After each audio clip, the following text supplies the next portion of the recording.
Hi Stampers! Today we're going to be making a little matchbook. And this is so cute because you can actually put a little treat inside of here. This one I have a Ghirardelli chocolate in, but you could do things like even a little small little cellophane bag that you could put the little petals in, or even a little small piece of jewelry. So it's a really fun little fast little project, so I want to just show you how we can go ahead and make this. So what we're going to do is we're going to start off with a piece of Baja Breeze cardstock. This is sold by Stampin' Up! As well. And how we're going to cut this basically, and I went ahead and done that, is 7.5 inches long by 2 inches wide. Okay, we're going to score at 3 inches, and then we're going to score again at 6.5 inches. So 3 inches and 6.5 inches. Okay, and that's basically going to make our matchbook cover. Okay, so the next thing we're going to do is just make the little decoration on the front. And what I've done is I've used a piece of our designer fabric, and this one happens to be from the Candy Cane Christmas. It's one of 3 different patterns that you get in there, and even though it says Candy Cane Christmas, it really isn't Christmassy. You can use this for a lot of different things. This is great material to work with. So what we're going to do is we're going to go ahead and just make a little notch on the end here and get that started, and we're just going to rip. Okay, so now we've got a piece of material like this. And what we're going to do is go ahead and just tie this around the outside of the cover. And you're going to have probably enough to do 2 or 3 matchbook covers with this one long piece. So we'll just go ahead and tie it in a knot. And then, cut off the ends. And it doesn't have to be real fancy looking or anything. This is actually a really great fabric that looks kind of nice distressed and the old-fashioned kind of fabric. So I just love it. So we're just going to go ahead and tie a nice little knot in there and go ahead and cut off the end here because we don't need it quite that long. And then we have plenty left for at least another one. So that's basically what you're going to have now. So then the next thing that we're going to do is we're going to go ahead and make our little saying on here.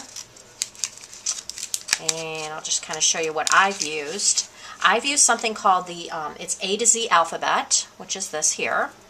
Okay, and we're going to go ahead and just stamp this on a piece of Whisper White cardstock using the Baja Breeze stamp pad. So we'll go ahead and stamp that and get it nice and inked up here. And it's going to be, it doesn't matter if it's a little bit off the paper because we're actually going to punch this out. And we're going to use the Curly Label punch, which is this one here. And we're just going to go ahead and punch this right out.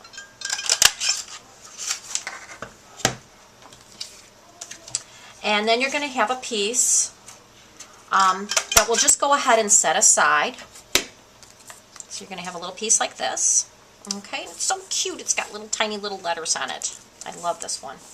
Then the next little thing we're going to make is the little hide that's on there. And I used, it's called the Just Perfect Alphabet. And again, we're going to use the Whisper White cardstock. And this time we're going to use the Cherry Cobbler stamp pad. So we'll go ahead and open that up. And these are little individual letters, so you can make whatever little saying you'd like. So we're going to go and stamp the word hi on here.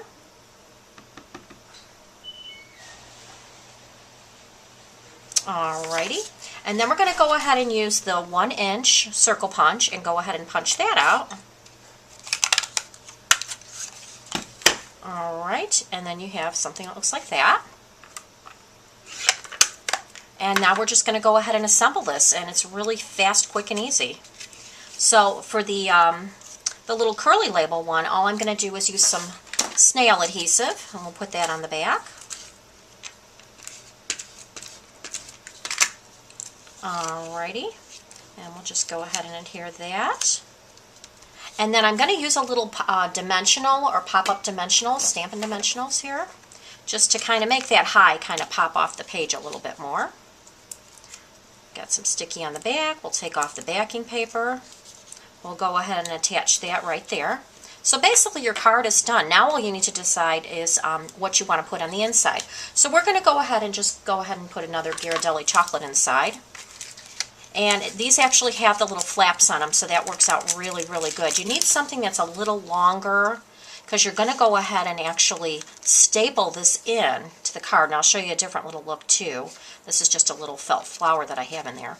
But you want to have enough so that's going to go ahead and staple and stay inside the card. So for this, we're going to use the flap of the Ghirardelli chocolate. We'll go ahead and put the flap down. And when you staple this, you're not going to want to staple too high up because you want to be able to put the flap of the card in there so it stays closed. So we're just going to go ahead and use the staple gun and just kind of eyeball center it there towards the bottom. And that'll still keep, well, that should still keep the chocolate in. We'll have to go just a little higher up.